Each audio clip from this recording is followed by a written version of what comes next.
Another differential equation. This is number 4, AP review, FRQs, non-calculator again. Solutions to the differential equation dy dx equals xy cubed also satisfies the second derivative equation, which is already solved for us. Let y equals f of x be a particular solution for dy dx equals xy cubed with f of 1 equals 2.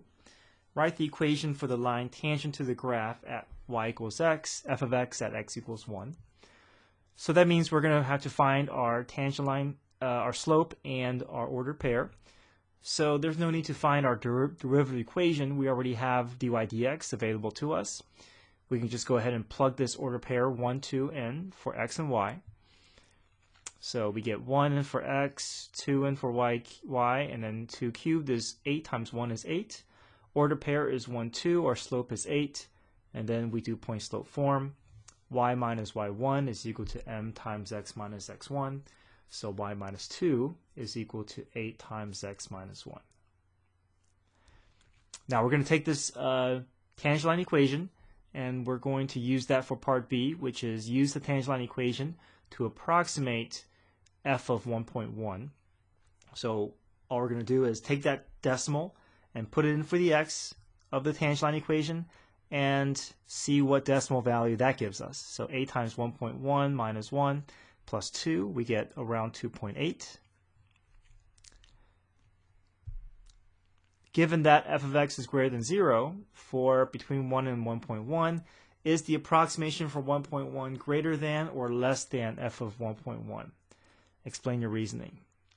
So anytime we're looking to see if our approximation is greater than or less than the actual value, we're going to use the second derivative equation to help us out, because the second derivative equation is going to provide us information about concavity. And if we know information about concavity, we know we can pair that with information from the tangent line to see whether it's under approximation or over approximation. Now we know the second derivative equation is always going to be positive, right? Since at this order pair 1, 2, we're getting the problem says that our function is greater than 0.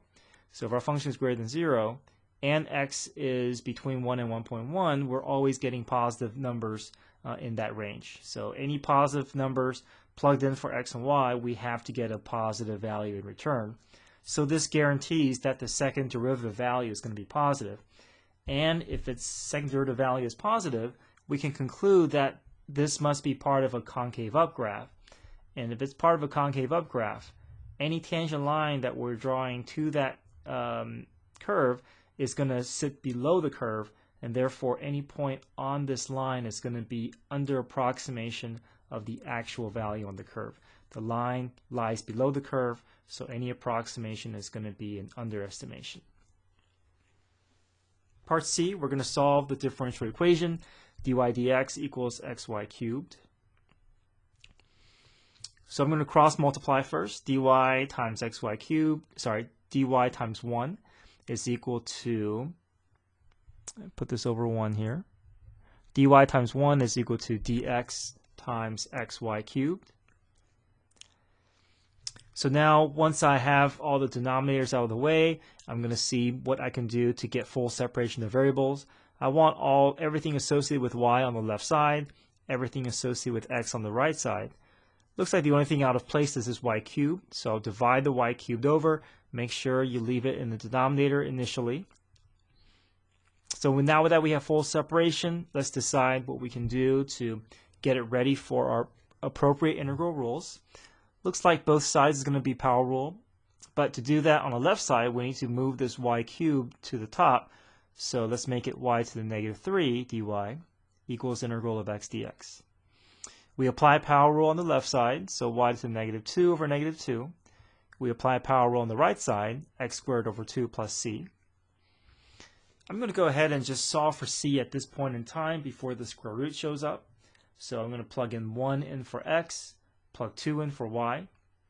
I get negative 1 over 2. I brought the y back down to the denominator, replace the y with 2, and replace the x with 1 on the right side. So I get negative 1/8 is equal to 1/2 plus c.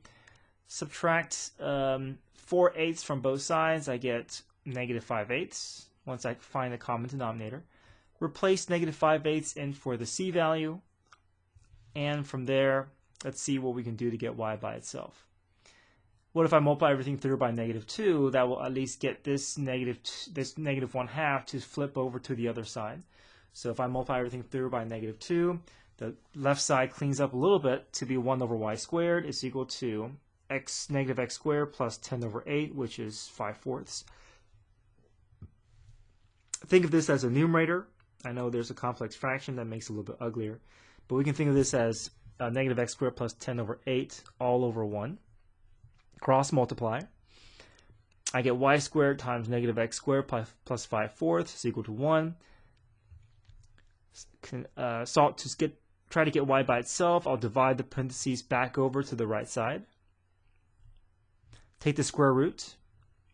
Now the square root technically produces a plus or minus, but we want a particular order pair to be part of the equation, and that particular order pair is going to be 1, 2. In order for 1, 2 to occur, that means the square root has to have a positive in front. So we can always look at the y value of the order pair to help us decide whether to choose the positive or negative square root if we're having to take the square root of both sides of an equation. So we can leave it in this form, or we can clean it a little further and make it 2 over square root of 5 minus 4x squared.